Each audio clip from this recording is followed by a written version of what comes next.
एउटा स्वतन्त्र सार्वभौम इन्डियाले स्वतन्त्र सार्वभौम नेपाललाई सार्वभौम नेपालको व्यवहार गर, नेपाललाई दाई भन् भनेको हो हामीले। नेपाललाई छोटे भाइ भन्छन् इन्डियाका सञ्चार मिडियाले। छोटे भाइ कसरी हुन्छ? उमेरको हिसाबले जेठो हुन्छ। नेपाल कहिले कसैको दास नभएको एकदम सत्य युगदेखि आजसम्म स्वतन्त्र सार्वभौम रहेको नेपाल कहिले चाहिँ छोटे भाइ हुन्छ? प्राध्यापक डाक्टर शास्त्रदत्त पन्तज्यू, नागरिक अनलाइन टिभीमा हार्दिक स्वागत छ सर तपाईलाई। धन्यवाद। बुद्ध पूर्णिमा आउँदैछ यो चुनाव पछाडि लगत्तै, र त्यही अवसरमा छिमेकी राष्ट्र भारतका चाहिँ प्रधानमन्त्री नरेन्द्र मोदी जी चाहिँ लुम्बिनी गौतम बुद्धको जन्मस्थलमा आउँदै हुनुहुन्छ। अब भारतले आफ्नै हिसाबले Buddha was born in India भन्ने खालको उहाँहरूले त्यो एउटा क्याम्पेन त्यो खालको बोलिराख्नु भएको अवस्था, कति ठाउँमा मोदीजीले पनि त्यसरी बोल्नु भएको छ।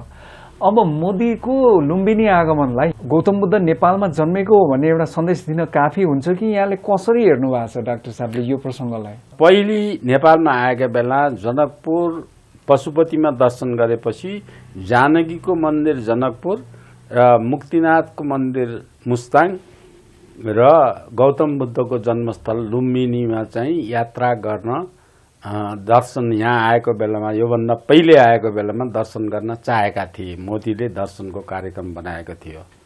तर त्यसमा नेपाल र भारतीयका सुरक्षा निकायमा काम गर्ने मान्छेले सुरक्षाको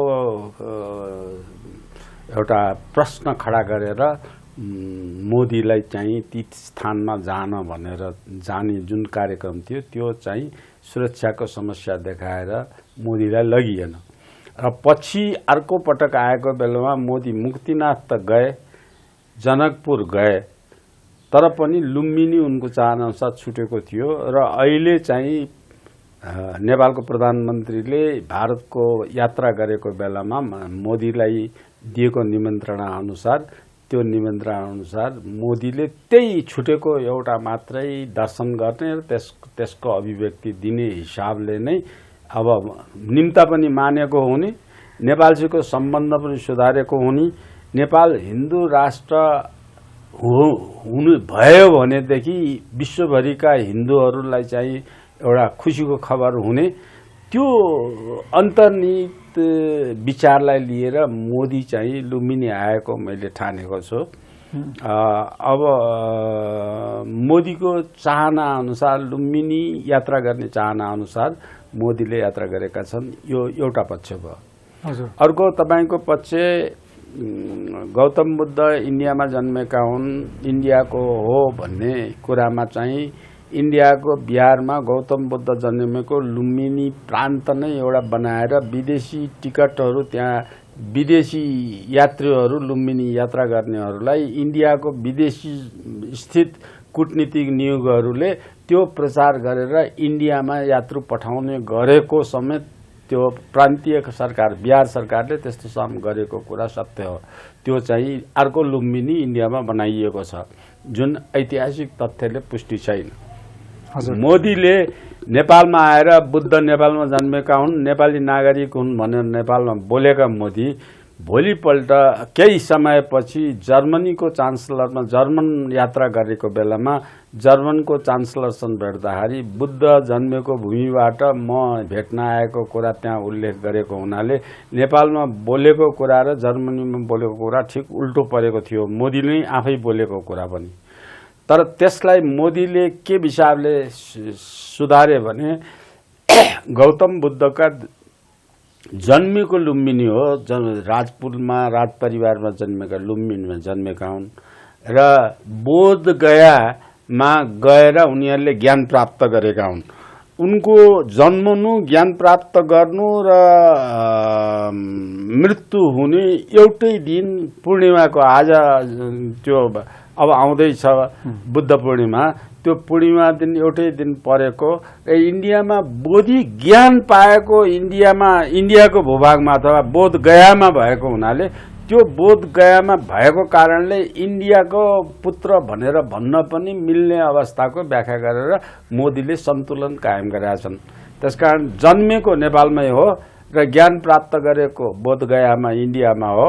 अब अहिलेको इन्डिया र त्यस बेलाको इन्डिया अहिलेको नेपाल र त्यसबेलाको नेपालको भूक्षेत्रलाई चाहिँ आजको आँखाले हेर्न पनि हुन्न भन्ने मलाई लाग्छ। त्यसबेलाको भूक्षेत्र भूबनोट जनसङ्ख्या इन्डियामा सम्भवतः त्यसबेला चाहिँ अहिले पछि अङ्ग्रेजले एकीकरण गर्दा 562वटा स्वतन्त्र देश थिए अहिले इन्डिया भन्ने ठाउँमा। अब त्यसमा कुन कुन देश थिए, कहाँ गए, ती सबै देशमा स्वतन्त्र आवत जावत हुने गर्दथ्यो, जसलाई हामीले भारतवर्ष भन्छौँ। त्यसलाई भारतवर्ष भन्छौँ। भारत मात्रै भन्यो भने अहिले इन्डियाको अनुवाद हुन्छ। भारतवर्ष भनेको पूर्वीय सभ्यताको एउटै संस्कार संस्कृति भएका सबै मुलुक। त्यो भारतवर्ष पनि 2 भागमा विभक्त थियो। त्यो दक्षिण भाग जहिले इन्डिया भनिन्छ त्यो भरतखण्ड भनिन्छ त्यसलाई। र अहिले जुन नेपाल भनिन्छ क्षेत्रफलमा त्यही ठ्याक्कै नमिले पनि अहिले नेपाल भनिन्छ त्यो तपोभूमि हिमवत खण्ड भनिन्छ यसलाई।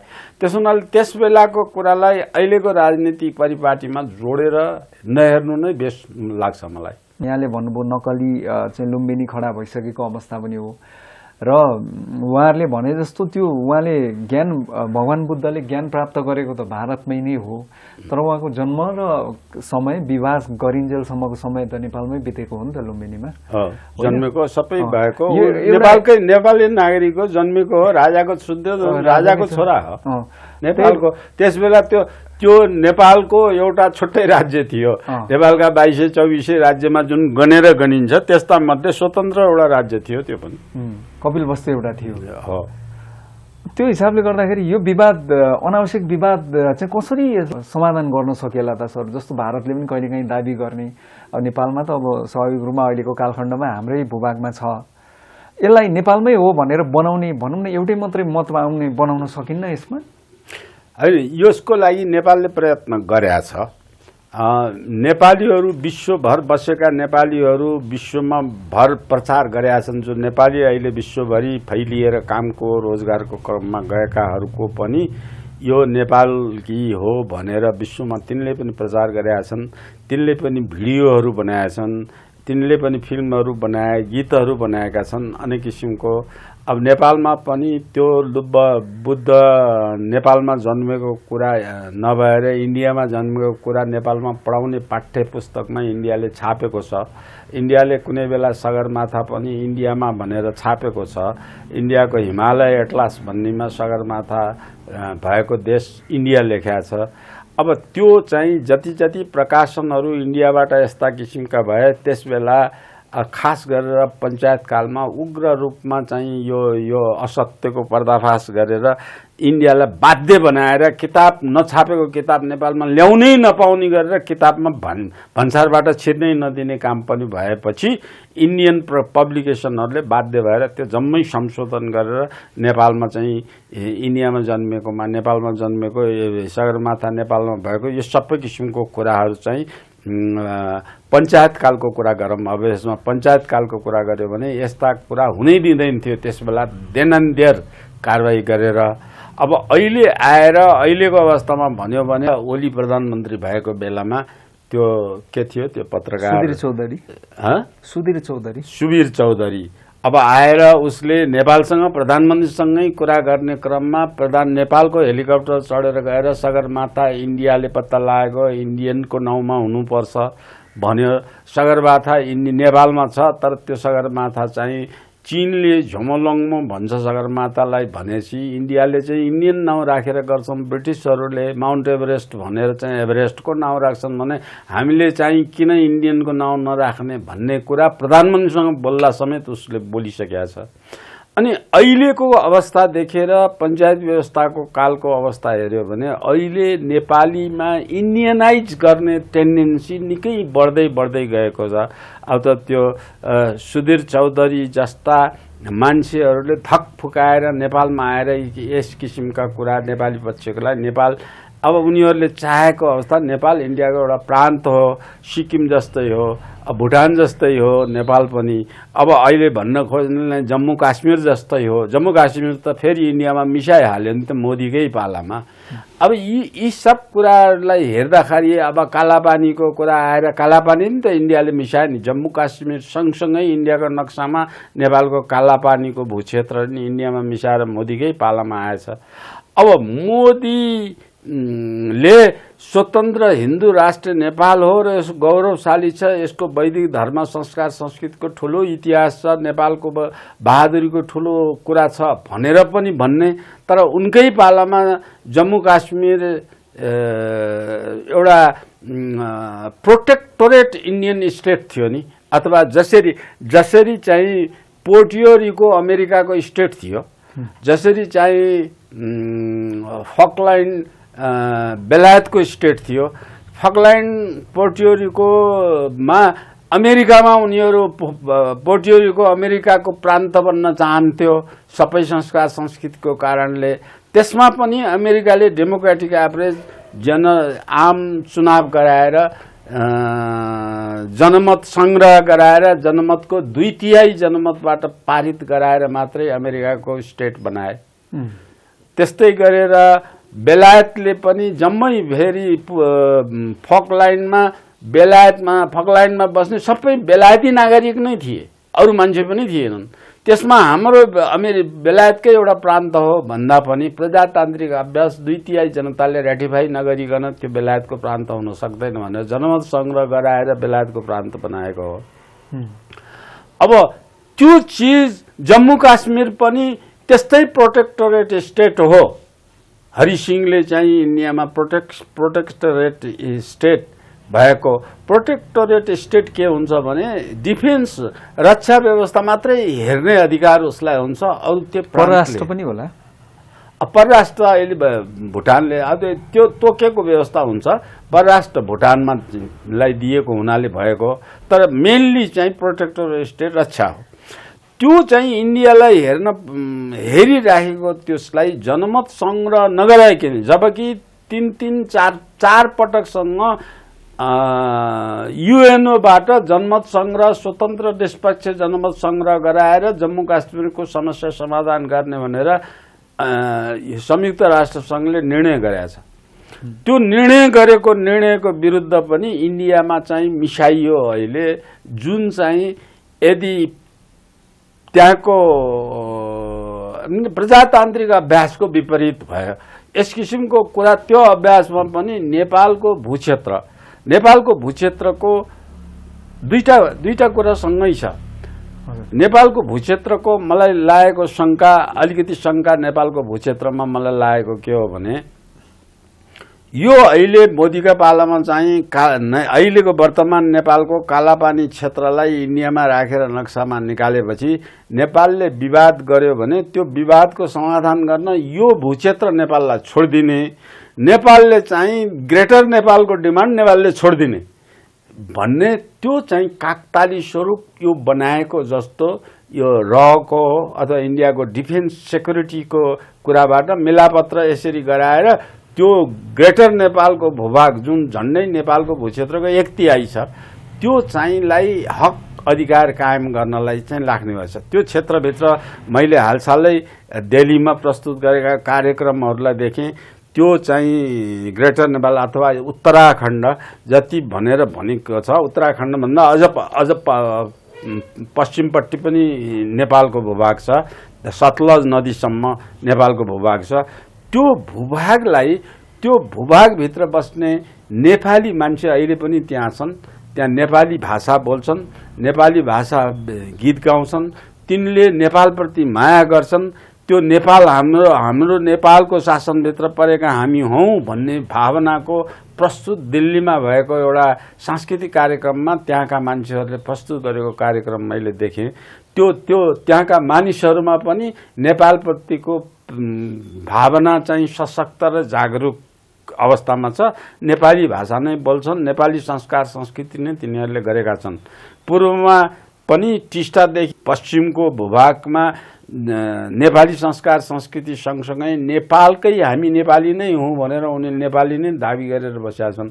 खालि अहिले नेपाल कमजोर, आर्थिक रूपमा विपन्न नेपाललाई बनाउँदै ल्याएछ मिसनरीले र रावले भनौँ, यो दुईटाले नेपाल आर्थिक रूपमा विपन्न बनाउँदै लिएर गएपछि आफू शक्तिशाली भएर चाहिँ कालापानीको युद्ध जस्तो युद्ध लड्न सक्ने शक्ति पहिलेको चाहिँ गोर्खाली बहादुर गोर्खालीको परिपाटीमा चाहिँ युद्ध लड्ने वातावरणमा नेपाल गरिब विपन्न भयो भने त्यो मानसिकताबाट नै हटेर जान्छ। बलियाले जुन काम गर्छ त्यो चाहिँ सर्वसम्मत भइहाल्छ र अरू विश्वले मान्यता दिन्छन् भन्ने कुरा इन्डियाको आँट अहिले पछिल्लो अवस्थामा चाहिँ अरू चाहिँ यो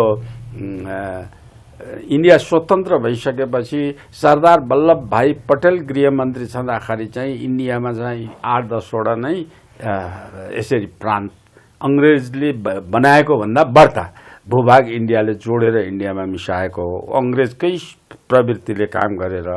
अब इन्डिया स्वतन्त्र भएर सबै गरिसकेपछि पनि जम्मू काश्मीर अहिले लियो, त्योभन्दा पहिले सिक्किम लियो, त्योभन्दा पहिले चाहिँ भुटानलाई अब रक्षा र परराष्ट्र आफूले हेर्ने गरेर गराए। अब यी सबै कुराले हेर्दा गोवा पनि होला नि, गोवा दमनदुख त त्योभन्दा पहिले नै लिइसक्यो। त्योभन्दा पहिले 7-8 वटा लियो, हैदराबाद लियो, तमाम चिज लिएछ नि। तब यो चिजले चाहिँ अङ्ग्रेजले अब यसलाई चाहिँ मैले के भन्छु भने अङ्ग्रेजले 1 वर्षसम्म इन्डियामा बसेर शासन गर्न जुन सिकायो माउन्टबेटनले, त्यो सिकाएको कुरा चाहिँ अब अहिले इन्डियामा काला अङ्ग्रेज बनाएका छन्। यिनीहरूको नि दिमाग औपनिवेशिक दिमाग छ, यिनीहरूलाई अरूलाई झुकाउने भावना छ।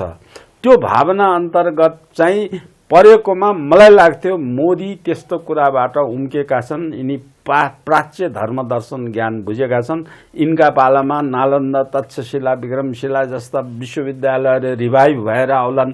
तिनले चाहिँ वैदिक सभ्यतालाई चाहिँ उठाउलान्, इन्डियामा संस्कृत भाषालाई राष्ट्रभाषा बनाउलान्। इन्डियाको यो विकार विकृति जुन पाश्चात्य शैलीको विकार विकृति छ त्यसलाई सुधार्लान् भन्ने मेरो आशा थियो। तर अब त्यो चाहिँ इन्डियाको संविधान अथवा इन्डियाको राजनीतिक व्यवस्थाले मोदीले त्यसलाई त्यहाँको शासन व्यवस्था, सेना रहलाई अँठ्याउन नसकेको हो कि मोदीले बाहिर देखाउने नक्कली नेपालमा आएर देखाउँदाखेरि नक्कली कुरा देखाएर अब हिन्दूहरूको सहानुभूति लिन खोजेको, त्यो कुरा मैले अझै पनि बुझ्न सकेको। डाक्टर साहब, अब जस्तो भारतीय प्रधानमन्त्री नरेन्द्र मोदी को पार्टीको हिसाबले पनि र उहाँको पृष्ठभूमिको हिसाबले पनि उहाँ वैदिक सनातनी, तपाईँको भाषामा भन्दाखेरि हिन्दू धर्मलाई अलिकति माया गर्ने मान्छे नै हो। विश्वको एउटा एकमात्र हिन्दू राष्ट्रको रूपमा केही समय अगाडिसम्म रहेको नेपालमा उहाँहरूको पनि त्यो सदिच्छा रहला, उहाँहरूको त्यो इच्छा रहला। उहाँको भयो यो चाहिँ हाम्रो उत्तर प्रदेशका मुख्यमन्त्री ज्यूको त कुरा पनि आउँछ बेला बेला। उहाँहरूले त्यो चाहनुहुन्छ भनेर धेरै मान्छेले यहाँनिर त्यसरी पनि कमेन्ट गर्छन्, बोल्छन्। तर त्यो मटेरियलाइज अर्थात् त्यो देखिने हिसाबमा त त्यसको काहीँ छनक पाइएको छैन। वास्तवमै त्यो यसो देखाउने दाँत अर्थात् यहाँका हाम्रा मान्छेहरूले चाहिँ आत्मरति मात्रै हो कि के हो? डाक्टर साहब, तपाईँको बुझाइ के छ यसमा? होइन, मेरो बुझाइमा चाहिँ मोदीले संविधान नेपालको घोषणा गर्न 15 दिन ढिलो गर भनेर नमानेको, त्यो नेपाल नमानेकोमा त्यही बहानामा नाकाबन्दी गरेका हुन्। अब त्यसको भित्री रहस्य के थियो भन्ने कुरा तपाईँको प्रश्नसँग जोडिएको छ। त्यसको भित्री रहस्य मैले बुझेअनुसार अहिले नेपालमा हिन्दू अधिराज्य, सकेसम्म हिन्दू अधिराज्य त्यो बनाउन नसके पनि हिन्दू राष्ट्र एउटा बनाउने अठोटका साथ त्यो रोकेका थिए भन्ने कुरामा विवादित विषय होइन। यो चाहिँ त्यही कुरा, त्यसको पछाडि त्यही कुरा थियो। तर यसको पछाडि चाहिँ मोदीको सामान्य सोच मात्रै रहेको थियो। तर त्यसको पछाडि चाहिँ मिसनरिजहरू, पश्चिमा मुलुकहरूले त्यो हिन्दू राष्ट्र बनाउनमा पश्चिमा मुलुकले जति खर्च गरेर पनि नेपालमा चाहिँ धर्मनिरपेक्षता कायमै गराएर छड्ने, हिन्दू राष्ट्र नबनाउन नदिने। राजाको त कुरै छोडौँ, हिन्दू राजा त कुरै छोडौँ, पञ्चायतकालदेखि नै लागेका थिए कि मिसनरिजहरू। हिन्दू राष्ट्र नभए पनि यो चाहिँ धर्मनिरपेक्षबाट हटाउने अवस्थामा जानलाई मिसनरिजहरू गएनन्। मैले सुनेअनुसार मिसनरिजहरूले संसदका सबै सांसदलाई जति माग्छन् त्यति पैसा दिन्छु, त्यसलाई घोषणा गरेर धर्मनिरपेक्ष घोषणा गरिदेऊ। पछिको कुरा हामी आफै गर्दै जान्दैछौँ। त्यो धर्मनिरपेक्ष घोषणा चाहिँ संविधान घोषणा गरेर धर्मनिरपेक्ष संविधान नै घोषणा गरेर भनेर अरबौं रुपियाँको खेल गरेका छन्। सांसदले त्यसबेला जति मागे त्यति पाएका छन् र त्यो चाहिँ काम नेपालका साम्यवादीका अग्रज नेताहरूले नै त्यसमा त्यो पैसा बाँड्ने काममा चाहिँ मिसनरिजहरू लिङ्क राखेर पैसा बाँडेका छन् भन्ने कुरा, यो कुरा झुटो जस्तो मलाई लाग्दैन। यो सत्य कुरा हो। मोदीलाई असफल नेपाललाई हिन्दू अधिराज्यबाट हटाएर धर्मनिरपेक्ष गणतन्त्र सङ्घात्मकता बनाउने शक्ति र मिसनरी मिलेर हो। एक्लै एक्लै गर्न सकेका थिएन।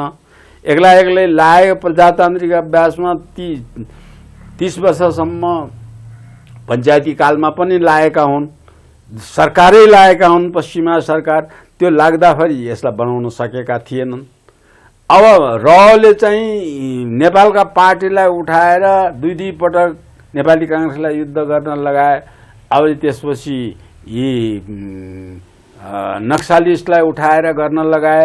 अब त्यसपछि नभएर माओवादीलाई ल्याएर तालिम दिएर इन्डियामै राखेर गर्न चाहिँ यत्रो 10 वर्षसम्म युद्ध गर्नलाई चाहिँ त रले गराएको थियो। रले पनि सकेका थिएन, मिसनरी पनि सकेका थिएन।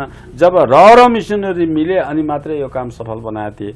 अब त्यस्तो कुरालाई चाहिँ अब यो मोदीले गर्न प्रयत्न गरेको कुरा छ भने आग लागि झुपडी डेढगढी भत्रा भने जुन बेला चाहिँ राजा पनि थियो, हिन्दू राष्ट्र पनि थियो, त्यसमा घोषणा गर्ने बेला, रोक्ने बेलामा जय जय भनेर आँखा चिम्लेर बस्ने जुन बेला सजिलै थियो। नेपालबाट हिन्दू पक्षको माग 12 बुँदे पनि छैन, नेपाली जनताको पनि छैन, नेपालका कुनै पार्टीको पनि छैन। अब यो त काकतालीबाट बनाएर गणतन्त्र पनि राजा हटाउने नि काकतालीबाट भयो, धर्मनिरपेक्ष पनि काकताली गराएर षड्यन्त्रात्मक तरिकाबाट भयो। एउटा चाहिँ युएनओ समेतबाट चाहिँ यसलाई धर्मनिरपेक्ष बनाउनलाई मान्छे खटाएछ। साउथ एसियन र एसियन रिजन हेर्ने पोलिटिकल डिभिजनको मान्छे त्यो नेपालमा त्यही दिन त्यो घोषणा गर्दा दिन नेपालमा आयो, दिल्ली गयो, फेरि फर्केर यहाँ आयो, त्यहाँबाट फर्केर गयो। एक रातमा चाहिँ त्यो चाहिँ मानिसले यो धर्म त्यो दफा थिएन। जुन घोषणा 9 बुँदे घोषणा गरियो त्यसमा 8 बुँदा मात्रै थिए, त्यो एउटा बुँदा थिँदै थिएन। चाहिँ युएनओबाट मिसनरिजले युएनओ खटाएको राजनीति हेर्ने मान्छेले त्यसले चाहिँ नेपालमा आएर इन्सर्ट गरेर पठाए। त्यो घोषणाकर्ताको भोलिपल्ट गिरिजा प्रसादले गरेका छन्। हिजो त धर्मनिरपेक्ष भन्ने शब्द थिँदै थिएन, आयो कहाँबाट पढ्ने बेला आयो भन्छ। हिजो पढेको थियो उसले घोषणापत्र, घोषणा गर्ने जुन कुरा त्यो पढ्ने हिजो पढ्दाखेरि थिएन, आज आयो भनेर गिरिजाले आफ्नै पार्टीभित्रका मान्छेलाई सार्वजनिक रूपमै बोलेका छन्। त्यसो हुनाले यो चाहिँ षड्यन्त्रात्मक नेपालमा जुन गरे। सरलाई एकैछिन यसमा चाहिँ मैले किन रोक्न चाहेँ भने नि अब यो धर्मनिरपेक्षता लागू भएको निकै लामो समय चाहन्छन्, 15 वर्ष जति भइसक्यो। अब यो बिचमा त्यसको क्रेडिट लिने मान्छे कोही पनि छैनन्। क्रेडिट भनौँ अर्थात् रेस्पोन्सिबिलिटी। अब धेरैले कृष्णप्रसाद सिटौला जो त्यति बेला चाहिँ गृहमन्त्री हुनुहुन्थ्यो उहाँलाई पनि अब धेरैले आक्षेप लगाउँछन्। उहाँ पनि त्यो जिम्मेवारी लिन चाहिराख्नु भएको छैन, उहाँले त्यो सरासर नकार्नु भएको अवस्था छ। सुभाष नेम्बाङजीको पनि लगभग हालत त्यस्तै हो। कसको कारणले त्यो भयो त सर? कोही न कोही त व्यक्ति हुनु पर्यो नि त्यत्रो चाहिँ अब संविधान सभामा अर्थात् त्यो सदनमा लगेर त्यो बोलेको छ, त्यो कुरा भएको छ होइन?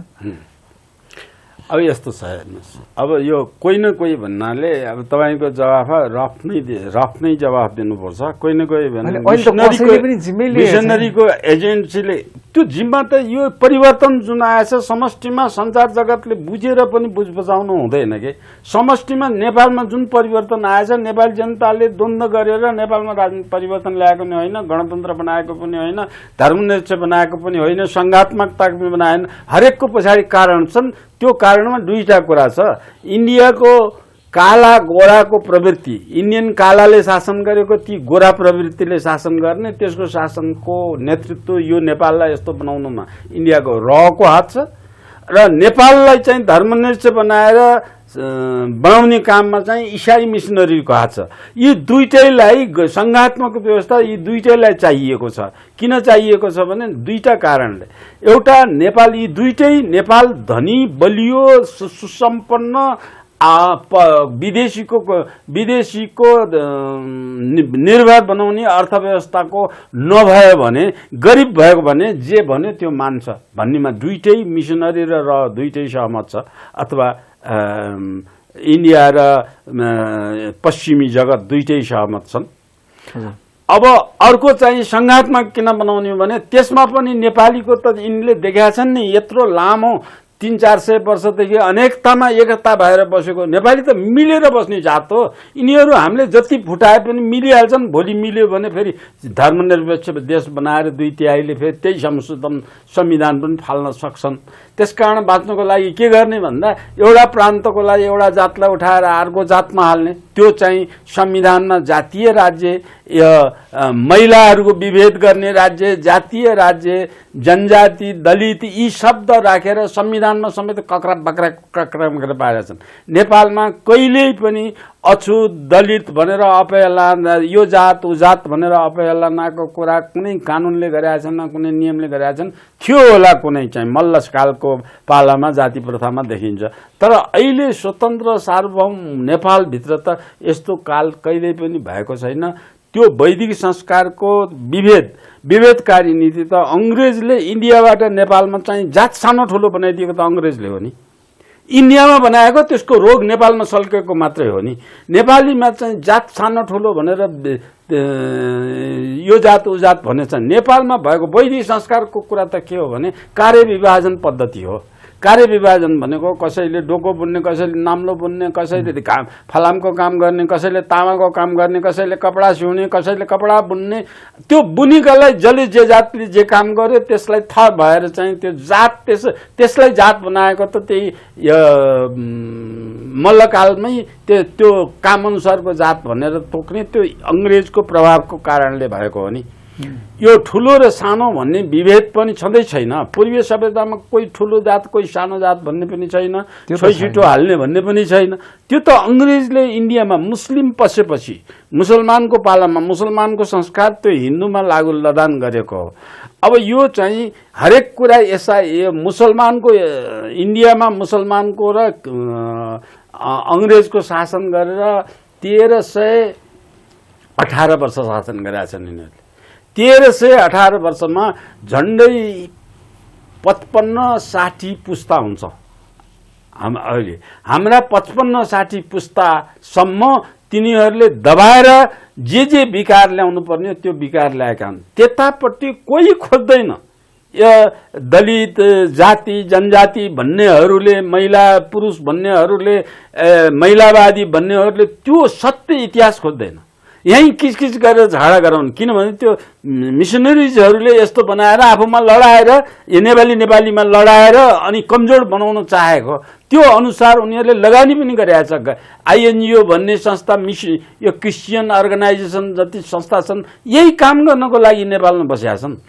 त्यो नेपालमा चाहिँ यही छुट पाउन नेपालमा बसेर काम गरेका छन्। नेपालमा धर्म परिवर्तन, संसारमा धर्म परिवर्तन हुने चिज होइन के। धर्म परिवर्तन हुने, धर्म प्रचार गर्ने चिज पनि होइन। प्रचार पनि हुन्न, परिवर्तन पनि हुँदैन। त्यो वैदिक सनातनी त कसैले पनि धर्म प्रचार गरेर त हिँड्दैन। हाम्रो त मिसनरी जस्तो त हिँड्दैन। धर्म प्रचार गर्ने र धर्म बदल्ने भन्ने कुरा धर्म होइन, त्यो सम्प्रदाय हो, मजहब हो। त्यो मजहबी व्यवस्था, सम्प्रदाय व्यवस्था दुईटा, विश्वमा दुईटा मजहबीमा मात्रै छ। मजहब त धर्मभित्र पनि छ। बुद्धिज्म, जैनिज्म, जोरास्ट्रियनिज्म जति चाहिँ हाम्रो नेपालभित्र छन् त्यो चाहिँ शैविज्म छ, सिखिज्म छ, तमाम चिज छन्। त्यो त धर्मभित्रका विचार भिन्न मात्र ती हुन्। त्यो चाहिँ त्यो धर्मै अलग। त्यो धर्म भनेर सम्प्रदाय भन्ने फरक चिज हो। सम्प्रदाय व्यक्तिले बनाएको हो। धर्म चाहिँ शाश्वत सत्य, पृथ्वी चन्द्र सूर्य जसले बनायो त्यसैले बनाएको हो। त्यसो हुनाले धर्मभित्र पृथ्वी हटाउँछ, पृथ्वीका सबै प्राणी हटाउँछन्, पृथ्वीका सबै मान्छे हटाउँछन्। त्यो प्रचारको विषय हुँदैन, त्यो निरपेक्ष हुँदैन भनेको हो हामीले। त्यो शाश्वत सत्य कुरा हो, निरपेक्ष हुँदैन। निरपेक्ष हुने के भने अहिलेको नेपालको संविधानको कमजोरी पनि के हो, त्यसमा धर्मनिरपेक्षको सट्टा पन्थ निरपेक्ष या मजहब निरपेक्ष त्यो निरपेक्ष भनेको भए मिल्थ्यो। धर्म निरपेक्ष भने धर्म दुईटै हुँदैन, दुईटा नहुने चिज निरपेक्ष हुन्न। धर्म भनेको त्यो शाश्वत सत्य हो जुन सत्यबाट सूर्य पृथ्वी घुम्छ, सूर्य घुम्छ, चन्द्रमा घुम्छ, दिन रात हुन्छ, अनि त्यसपछि घाम पानी हुन्छ, प्राणी बीज बन्छ, बीजबाट वृक्ष बन्छ, हुर्कन्छ, बढ्छ, मान्छे जन्मन्छ, हुर्कन्छ, बन्छ, हरेक प्राणी जन्मिन्छन्, हुर्कन्छ। त्यो सिस्टम एसलाई धर्म भनेको हो। धर्म भनेको त्यसभित्रलाई रहेको त्यो चाहिँ त पृथ्वीका सबै मजहबमा, पृथ्वीका सबै पन्थमा, सबै विचारमा चाहिँ एउटै लागू हुन्छ नि। त्यसो हुनाले त्यो धर्म निरपेक्ष हुँदैन। यिनीहरूले धर्मको अर्थ बुझेका छैनन्। धर्मको अर्थ नबुझिकन मिसनरिजको पैसाको भरमा यो उसका भरमा धर्मनिरपेक्ष बनायो। डाक्टर साहब, एउटा कुरा जस्तो हामी नरेन्द्र मोदीजीको कुराकानी गर्दै गर्दा उहाँ लुम्बिनी आउँदै हुनुहुन्छ, तर काठमाडौँमा अर्थात् यहाँ चाहिँ विशेष कार्यक्रम नभएको भन्ने खालकै कुरा आइराखेका छन्। उहाँ काठमाडौँ आउनु अर्थात् त्यतापट्टि उहाँले अनिच्छा देखाउनु भएको अर्थमा बुझ्ने कि केही सङ्केत गर्दै हुनुहुन्छ मोदीजीले यो धेरै पछाडि नेपाल आएर? नेपालमा चाहिँ मोदीजीको अलिकति डराउनु पर्ने एउटा मोदी गिल्टी फिलिङ मोदीजीमा आएको हुनुपर्छ। एउटा त मोदी यति व्यस्त मान्छे, 18 घण्टा काम गर्दा पनि पुगेको छैन, एक दिन पनि बिरामी हुनुभएको छैन। 10-10 वर्ष 8-10 वर्ष शासन गर्ने कालमा बस्दाखेरि पनि बिरामी नभएर स्वस्थ राखेर 18-20 घण्टा काम गर्ने, आफ्नो देशको लागि चिन्ता गर्ने राष्ट्रियताको भाव असाध्यै ठुलो छ। भारतलाई महान विश्वमा बनाउन लाग्नुभएको छ, उहाँलाई फुर्सद छैन। तर नेपालमा आएर नेपाल भारत विरोधी गतिविधि नेपालमा पर्याप्त बढाएका छन्। जहिलेदेखि यो चुच्चे नक्सा पास गर्ने कुरादेखि लिएर, ग्रेटर नेपालको कुरादेखि लिएर, नेपालका सीमा मिसानका कुरादेखि लिएर, नेपालका डुबानका कुरादेखि लिएर इन्डियाले अत्याचार गरेको छ। हामी बोलेका बोलेछौँ, लेखेका लेखेकै छौँ। एक किसिमको इन्डियाको अत्याचार नेपालले थप कुरा इन्डियासँग मागेको छैन। अन्तर्राष्ट्रिय कानुनसित भएको अधिकार मात्रै मानेको छ। एउटा स्वतन्त्र सार्वभौम नेपाललाई व्यवहार गर, एउटा स्वतन्त्र सार्वभौम इन्डियाले स्वतन्त्र सार्वभौम नेपाललाई सार्वभौम नेपालको व्यवहार गर। नेपाललाई दाई भन् भनेको हामीले, नेपाललाई छोटे भाइ भन्छन् इन्डियाका सञ्चार मिडियाले। छोटे भाइ कसरी हुन्छ? उमेरको हिसाबले जेठो हुन्छ। नेपाल कहिले कसैको दास नभएको एकदम सत्ययुगदेखि आजसम्म स्वतन्त्र सार्वभौम रहेको नेपाल कहिले चाहिँ छोटे भाइ हुन्छ? जबकि इन्डिया 1947 मा जन्मेको हो। त्यसमा पनि अङ्ग्रेजको कानुन, अङ्ग्रेजको नियम, अङ्ग्रेजको चाहिँ कल्चर जस्ता तस्तै राखेर भएको छ।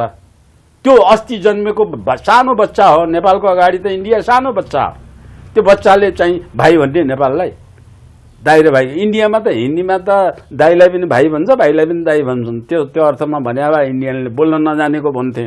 तर अहिले चाहिँ छोटे भाइ पनि भन्न थालेपछि छोटे भाइ भनेको त कान्छो भाइ भनेको नि। त्यो संस्कारको विरोध, त्यो इन्डियनको मेन्टालिटीको विरुद्धमा हामी छौँ। इन्डियाको अत्याचारको विरुद्धमा नेपाल छ। त्यो विरुद्ध तग्न सक्ने अवस्थामा मोदी छैनन्। किनभने नेपालले यो चाहिँ सीमा विवादको लागि जुन समितिले बनाएको प्रतिवेदन लिएको त्यसको रेस्पोन्स गरेका छैन। यो कर्णालीमा चाहिँ दार्चुलामा आएर चीन जोड्ने बाटो बनाएछ 60 किलोमिटरसम्म। नेपाली बोल्न सकेनन्, नेपाली दल बोलेनन्, चुप्प लाएर बसे। थाहा पाइनन् भन्छन् अहिले पनि। अब 6 वर्षदेखि बाटो खनिरहेछ, नेपालले थाहा पाउँदैन। नेपाली त्यो नेपालको बाटोबाट चाहिँ इन्डियाको बाटो हिँड्न दिने, इन्डिया मिलिट्री त्यहाँ आएर नेपालीले नेपालभित्र छेकिराखेको छ। त्यो थाहा छैन भन्ने, त्यस्ता थाहा छैन भन्ने पानी मरुवा नेपालको राजकाजको सत्तामा बसेर कुनै मन्त्री, मन्त्रालय, प्रधानमन्त्री भएको पदमा बस्न सक्नु अयोग्य हो। त्यो बस्नै हुन्न त्यस्तो मान्छे। त्यस्तो अवस्था छँदै अहिले चाहिँ इन्डियाले नै आफै रोक्यो काम गर्दा गर्दै त्यो किसिमको चीन जोड्ने बाटोमा चाहिँ। यो वातावरण कसले ल्याए भन्दा हामी जस्ता नेपालमा बोल्ने मान्छेले, नेपाली आँटिला सञ्चार माध्यमको कारणले, नेपाली जनताको राष्ट्रिय भावनाले गाए। नेपाली जनताको त्यो भावना इन्डियाप्रति मात्रै अहिले आक्रोशित छ र सत्तामा बस्नेपछि फर्केर आयो भने कोही पनि सत्तामा नेपालमा बस्न सक्दैनन्, बस्न सक्ने अवस्था छैन। नेपाली यिन त भारतको त्यही चाहिँ संविधान घोषणा गर्ने बेलादेखि नेपाल चाहिँ हिन्दू अधिराज्य हटाएर धर्मनिरपेक्ष बनाउनेदेखि नेपालको यो गणतन्त्र सङ्घात्मक बनाउनेदेखि कुरामा चाहिँ तिनीहरूले पश्चिमा जगत र यो चाहिँ इन्डियाले को निर्देशनमा काम गरेको, तिनको पैसामा काम गरेको, तिनको दाल भात खुवाई मासु भात खुवाईमा काम गरेको हुनाले यी तीनप्रति घुँडा टेक्छन्, यिनप्रति अवस्था छैन। यिनको आत्मबल छैन भन्ने कुरा इन्डियालाई थाहा भएपछि यिनलाई पेलेर यिनका जवाफ पनि दिएको छैन, केही कुरा नगरेर बसेको छ।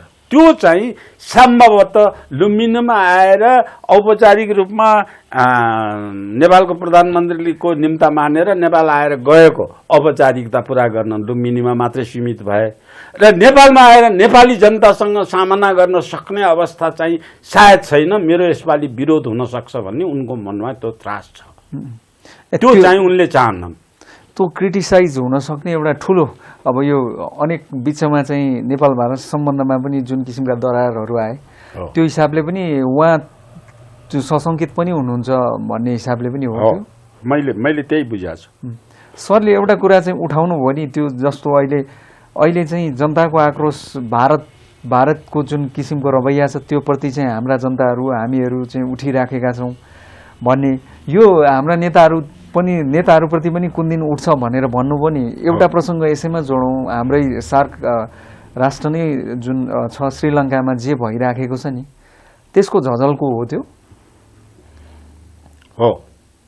श्रीलङ्कामा जो भइरहेछ नेता प्रधान त्यो पनि हो, त्यस्ता अरू पनि कुरा छन्, त्यो पनि हो। अब त्यहाँ त अब त्यो भएपछि त त्यो भयो भने श्रीलङ्काको कुरा आएपछि त हरेक माग्ने काम गर्ने ज्यामी कुलीलाई पनि प्रभाव थाहा हुन्छ नि। तिनी पनि उठेपछि त यो सत्तामा बस्नेहरूलाई त गाह्रै हुन्छ। त्यस्तो सम्भावना छ सर? अनि सम्भावना छ, बढ्दै आएछ। यो सबै चाहिँ हरेक कुरालाई हेर्नुहोस्, हरेक कुरामा अब अहिलेको चुनावमा हेर्नुहोस्, चुनावका बेलामा दललाई गाली नगर्ने मान्छे कोही छ? त्यही दलको सदस्य नलिएको मान्छे, दलको सदस्य लिएका मान्छेको छोडिदिनुहोस्, ती बिकाए नेपालभरि जम्मा दल सबै भयभरका दलको सदस्य लिएको मान्छेको सङ्ख्या 21 लाख मात्रै छ। हाम्रो 292 लाख मान्छे देशभित्र छन्, 292 लाख जनतामा जम्मा 21 लाख मात्रै जनता त त्यो पार्टीमा लागेछन्। ती पार्टीमा लागेका त भेडा भएर लागेछन्। पार्टी पनि दर्शन, कुनै पार्टीको दर्शन छैन। पार्टी भनेको सिद्धान्तमा लाग्ने हो नि।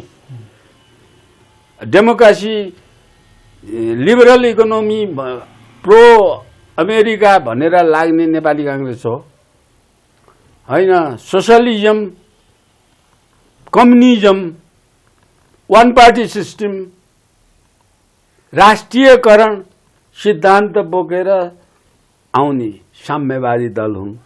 साम्यवादीले साम्यवादको सिद्धान्त छोडाए भए 2टा 3टा 10वटा 18वटा साम्यवादी दल नेपालमा हुने वातावरणै थिएन। पुँजीपतिले पुँजीपतिको सिद्धान्त बोकेको भए नेपालमा पुँजीपतिको दल 200वटा 180 170वटा पुँजीपतिको दल पुग्ने अवस्थै थिएन। अब चाहिँ वैदिक साम्यवाद बुझेर वैदिक शासन व्यवस्था, रामराज्यको शासन व्यवस्था लिएर आउने, त्यसको प्रतिनिधित्व गर्ने हामी पूर्व पञ्चहरू त्यसको पक्षधर हुँ भन्नेहरूले वैदिक शासनवाद बुझेको भए, राप्रपा जस्तो पार्टीले त्यो बुझेको भए, यस्तो लर्खरिएर जाँड खाएको रक्सी खाएको मान्छे लडबडिए जस्तो गरेर राजनीतिमा लडबडिएर बस्ने थिएन। त्यो बुझेको भए, त्यसै बेलादेखि बुझेको भए त्यो पञ्चायत बहुदलीय व्यवस्थाभित्र आजसम्म पनि पञ्चहरूकै शासन भइराख्ने थियो। त्यो तिनले पनि बुझाएको छैन। ती पनि जम्मै क्रिस्चियनले गलमल बनाएछ, क्रिस्चियनले तलमाथि बनाएछ, क्रिस्चियन गाउँ गाउँमा गएर यो किसिमको वातावरण बनाएछ, मिल्न नदिने वातावरण बनाएछ। त्यसो हुनाले दर्शनविहीन दलीय व्यवस्थाको कुनै औचित्य नै छैन। अब यो प्रश्नमा आइसकेको छ। हुन्छ सर, अमूल्य समय दिनुभयो यहाँको गहन विचार विश्लेषणका लागि। डाक्टर पन्तज्यू, यहाँलाई धेरै धेरै धन्यवाद सर। धन्यवाद यहाँलाई।